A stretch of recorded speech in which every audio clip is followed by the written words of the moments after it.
Namaskar. Welcome to Prakash on Basics. I'm Prakash Zog. And we've been talking of Darshan Shastra, that is Indian philosophy. I started off maybe sometime earlier last year or before that as to what the concept of Darshan Shastra was. Mentioned their characteristics. Just let me remind you of a few things as we go ahead. Uh, there are six orthodox schools of Indian philosophy, or Astic darshans as they are known. Um, Astic implies the ones that accept the authority of the Veda. And due to a number of similarities, they are grouped into three pairs. Uh, the Purva Mimamsa and Uttar Mimamsa is what Uttar Mimamsa, of course, means Vedanta. Um, that is what we started off with. And I explained both of these uh, in some detail over the last year. Uh, from today, we move into a more difficult pair, uh, the Sankhya and Yoga darshans. Uh, they are a little more complicated, more difficult than the previous ones. Uh, actually, Sankhya proposes the theory whose practical application is Yoga darshan. So we need to start with Sankhya darshan. So I'll briefly explain as simply as possible the basic concepts that are involved in this Sankhya philosophy or Sankhya darshan. It is probably the oldest darshan.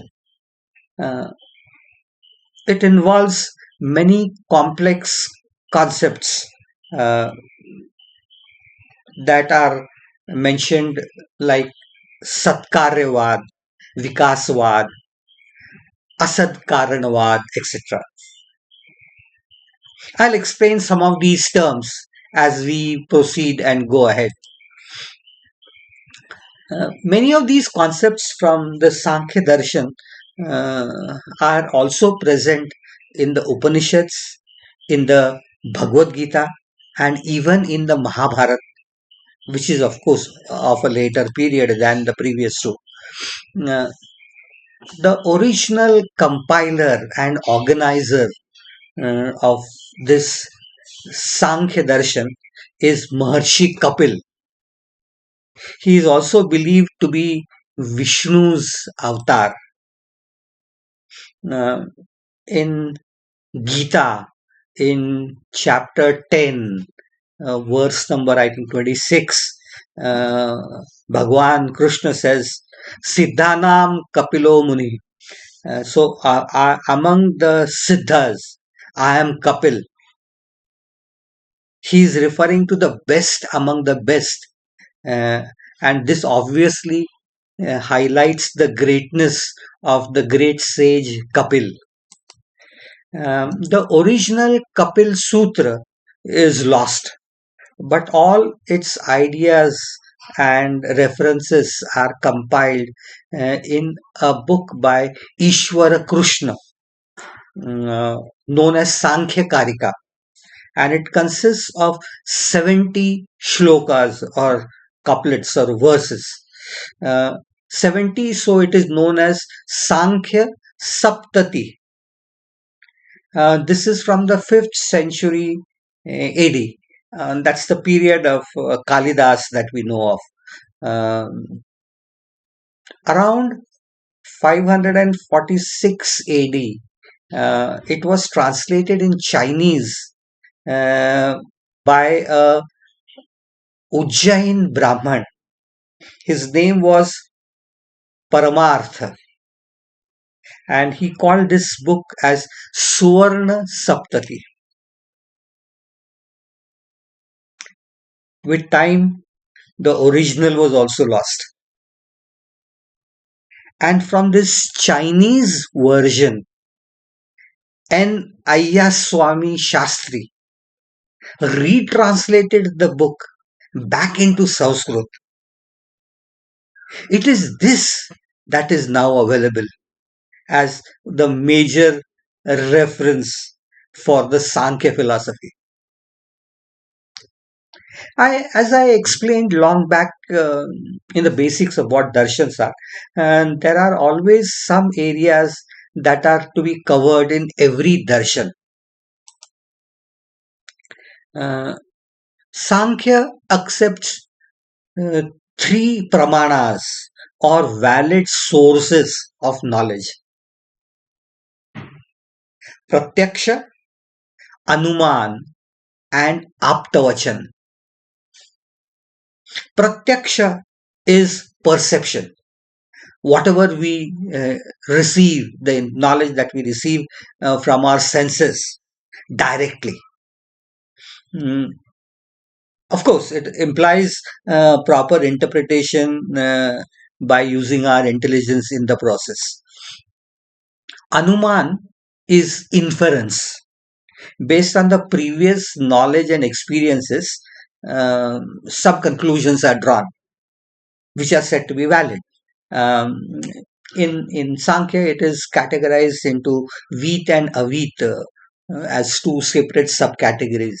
Um, the first one obviously is uh, wherever there is smoke, it implies that there should be a fire around. It's something that we talked of long back when we talked of pramanas. Uh, mm, uh, this is the first area. And the second one is you actually look at some signs, and from these reinterpret the information that must have caused these. So it's like one directly, if you see pug marks, then looking at the type of the pug marks, a good hunter is able to decide whether it's a lion or whether it's a jackal or some other animal. Also things like if you see wet ground and wet grass around, um, it obviously means that there has been some rain some time back. So such conclusions are all associated with what is known as inference or anumana. The third is shabda praman, that is verbal testimony. And this obviously, as far as Sankhya is concerned, is supposed to be the Veda. Veda is the final written authority on most of the things. And there is also, it is supplemented with what is known as Aptavachan.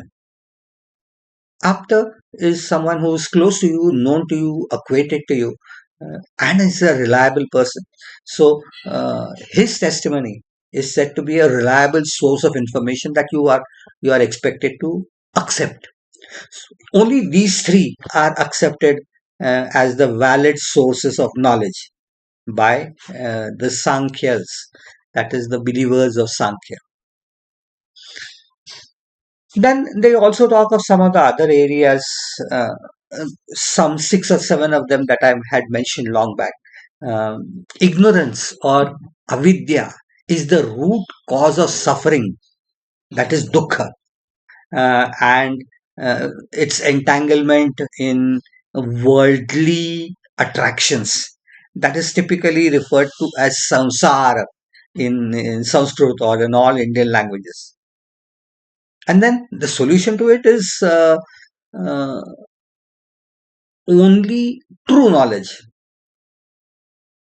complete knowledge is the only way in which you can free yourself from these problems of dukkha and involvement and attachment.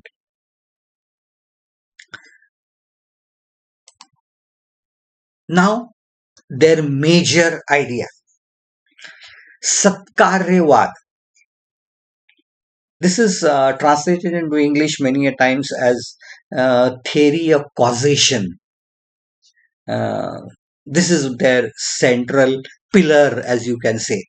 Um, Here, Satkarya, also involves two more terms. Karya is the outcome or the effect, and Karan is the latent or dormant potential in any material.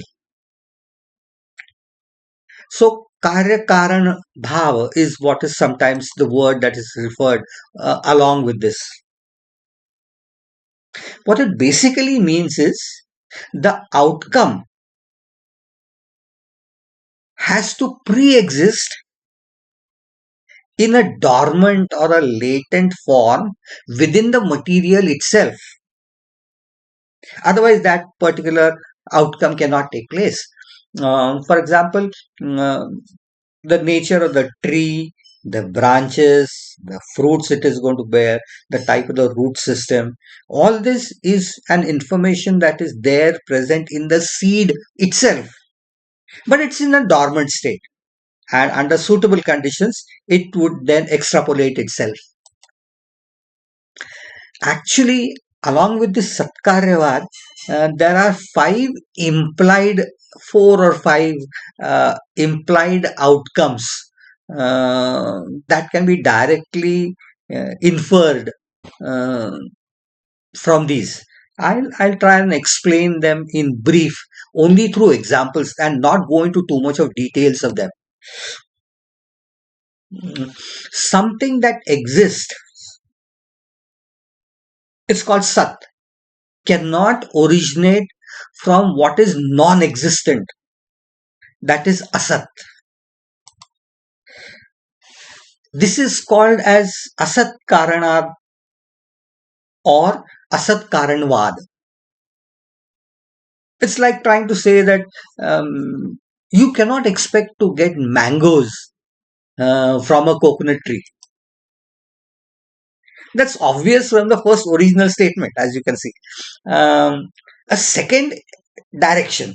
Uh, you need specific requirements for specific outcomes. For if you want to get sugar, you need to have sugar cane. I cannot use bamboo and expect to get sugar out of it. Uh, so this is referred to as upadan grahanot. I'm just telling you these Sanskrit words. It is the basic concept that I mentioned previously that is more important.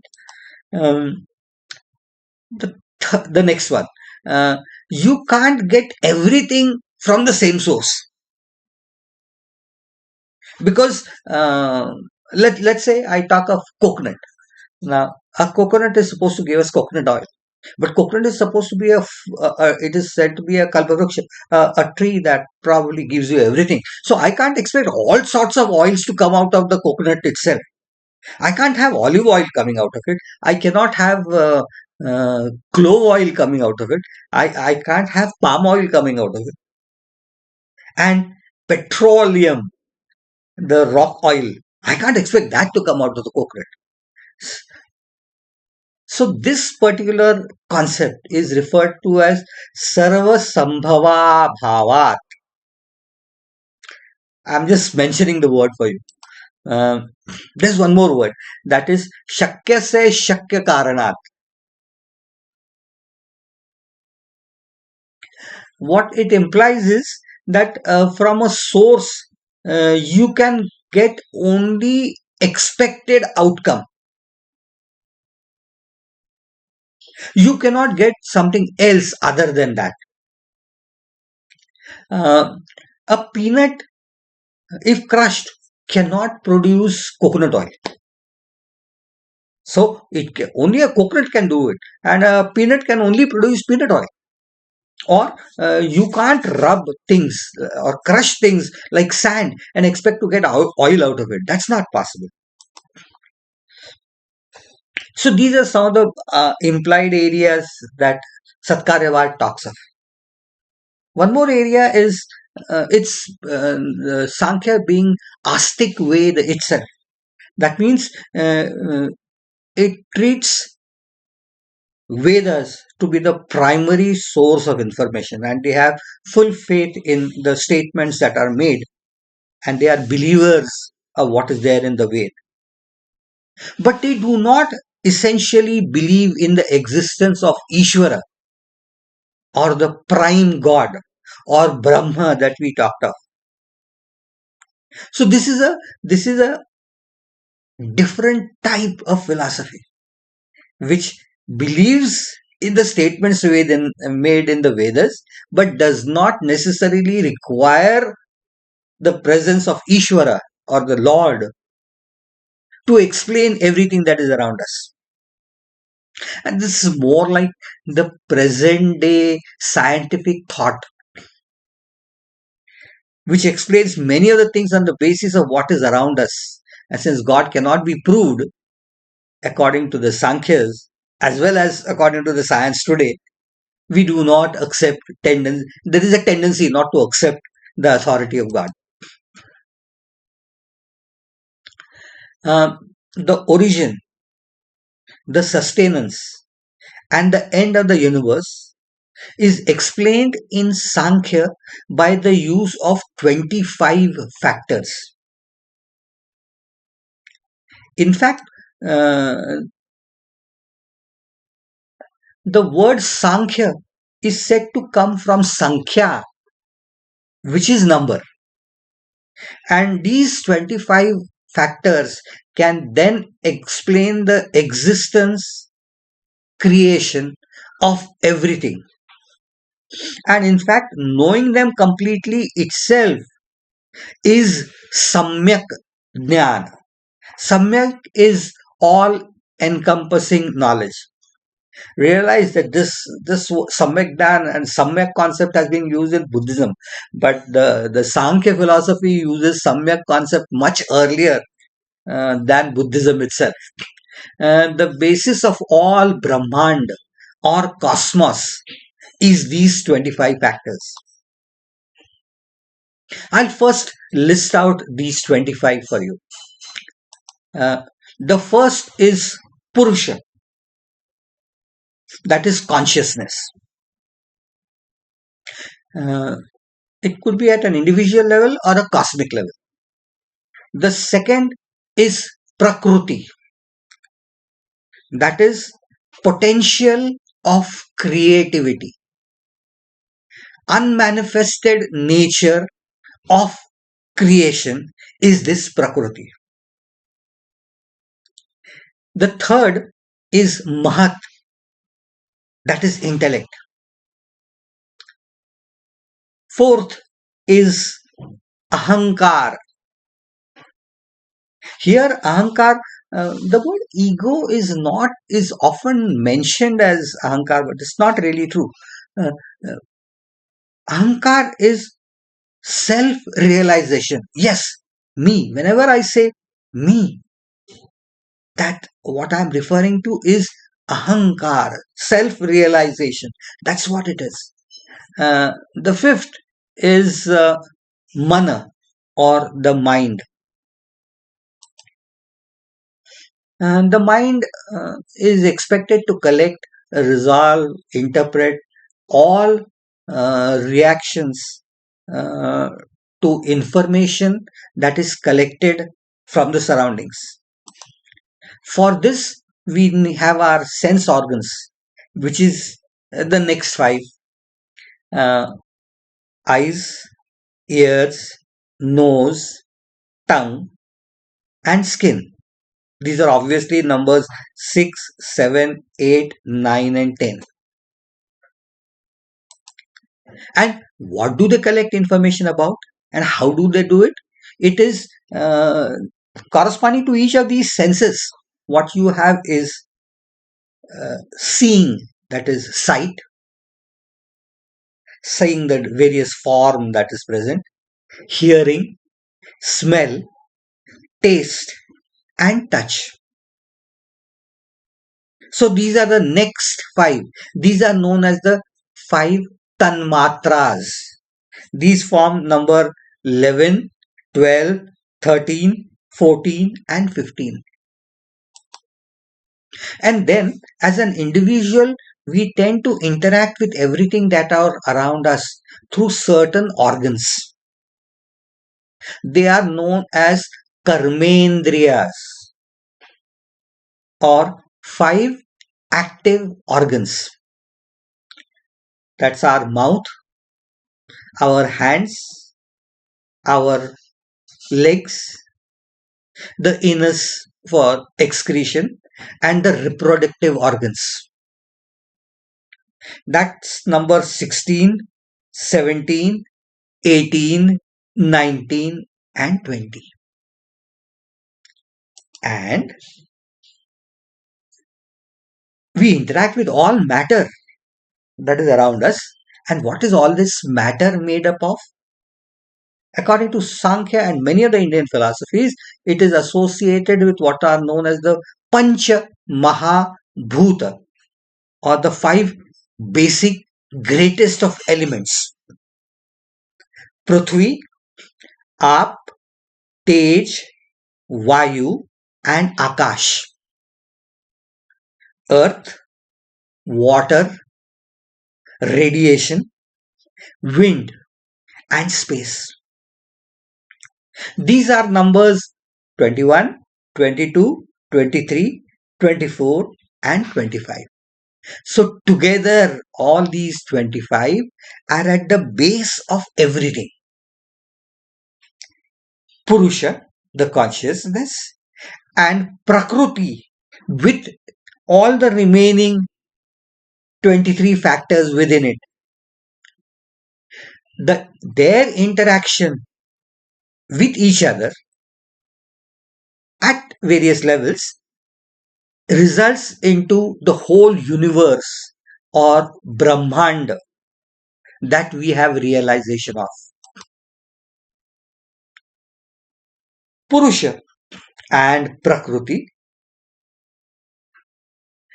these are equal in status, equal in importance, and one loses its meaning without the other. The most classic statement that is made associated with this is like the uh, lame and the blind. We could, in fact, put it as paraplegic and the blind. Independently, they are not capable of anything. But you put them together, and everything around is what they can possibly manage to do. In fact, Purush and Prakriti independently are non-functional. The instant they come together, everything around comes into play. This two, Purush and Prakriti, this dualism, Dvait, is at the heart of the Sankhya philosophy. Understanding these 25 factors and their interdependence gives the true insight of what Sankhya philosophy explains. Um, that is something that we will do next time. If you have liked whatever I have said, please pass on this information to your friends. Uh, Start reading about Sankhya philosophy, which is at the core of Indian philosophy. Um, like and subscribe to this channel, and I'll come up with the second half of this Sankhya philosophy. Uh, but for that, you need to listen to this, understand and digest this information, and then we can see how this can be explained properly. Till we meet again, this is Prakash Zog saying Namaskar.